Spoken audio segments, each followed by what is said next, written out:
আমরা এইভাবে শিখব ক্রপ টুল। আমরা একটা ফাইল থেকে ফটো ওপেন করে নেই, লক করে নিলাম।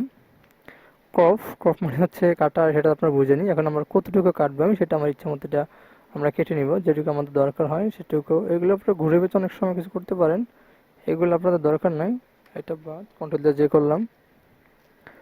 আমরা এখন কাটবো এখানে। আমি ধরেন আমার এখানে আমার সাইজ দিতে পারবেন, এখানে আপনি যে সাইজ বা আপনার কাছে যে সাইজটা সে চাবে কেউ, সে সিস্টেম দিতে পারবেন। অথবা এখানে ডিফল্ট কিছু সাইজ দেওয়া আছে, এখানে রেশিও আপনার কীরকম রেশিও দরকার আছে, এখানে 1:1 রেশিও উইথ হচ্ছে ডিপিআই কতটুকু দরকার বা যে রিকোয়ারমেন্ট থাকবে আপনি যে ছবি তৈরি করবেন সেই তৈরির ক্ষেত্রে এটা।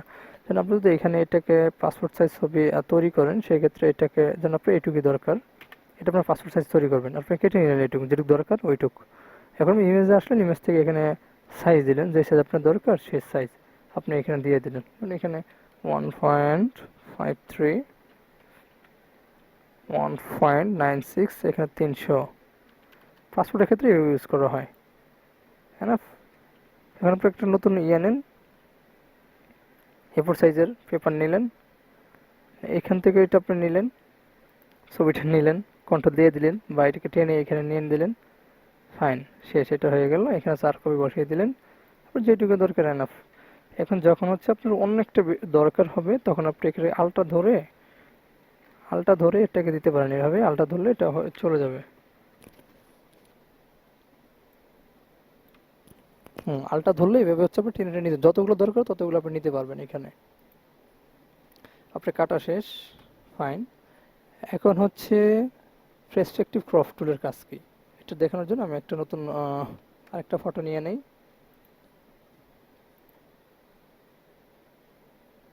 আইডি কার্ড, এই ভিজিটিং কার্ডটাই নিলাম। যেমন এটা হচ্ছে আমি এটা পার্সপেক্টিভ টুলের কাজটা এখানে করব। আমার হচ্ছে আমি এখানে একটা ক্লিক করলাম, এখানে একটা ক্লিক করলাম, এখানে একটা ক্লিক করলাম, এখানে একটা ক্লিক করলাম। আমার এটুকু দরকার, সোজা করলাম, সোজা হয়ে গেছে। এখানে ভার্টিক্যাল করতে পারেন, এখানে ইমেজ থেকে রোটেশন, ইমেজ রোটেশন কত দিব আমি এখানে 90, আমার যেটুকু দরকার ওই রোটেশন করে নিয়ে নেবেন। মানে এই পার্সপেক্টিভ টুলের ক্ষেত্রে হচ্ছে আপনি কোনো বাঁকা জিনিসকে সোজা করার ক্ষেত্রে এটা আপনার অনেক অনেক কাজ করতে পারবেন ইজিলি। এটা আপনার যেরকম ঘুরানো দরকার হয় সেরকম ঘুরিয়ে নেবেন আপনি, ফাইন। এটা যন্ত্রণা ঝামেলা নেই। আচ্ছা, এটা করলাম। তারপরে স্লাইসের কাজ হচ্ছে কাটা, আপনি কোনটুকু কাটবেন। আমার এটুকু কাটবো আমি, এটুকু কাটবো আমি, এটুকু কাটবো আমি। এখানে কয়টা অংশ, 1 2 3 4 5 6, এটা আমার কাটা শেষ। মানে এই কটা অংশ কাটা অংশ আপনি চাচ্ছেন যে সিঙ্গেল ভাবে একটা ফটোর মতো হয় এগুলা। যখন হচ্ছে আপনি এগুলো এবার কাটলেন, দেন এখানে যদি আপনি সেভ ফর ওয়েভ করেন, এই কটা অংশ আলাদা আলাদা কেটে আসবে। কোথাও দেখেন, ডেস্কটপে দিলাম আমি। ডেস্কটপ থেকে দেখি, আচ্ছা ডেস্কটপ থেকে আমি দেখি এটাকে।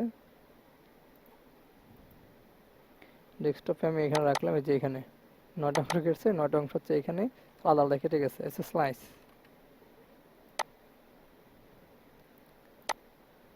ফাইন। আপনি শুধু মনে করেন যে এটাও দরকার আমার, এটুকু স্লাইস করবেন আপনি। এইটা এও স্লাইস করলে প্রত্যেকটা অংশ আলাদা আলাদা হবে।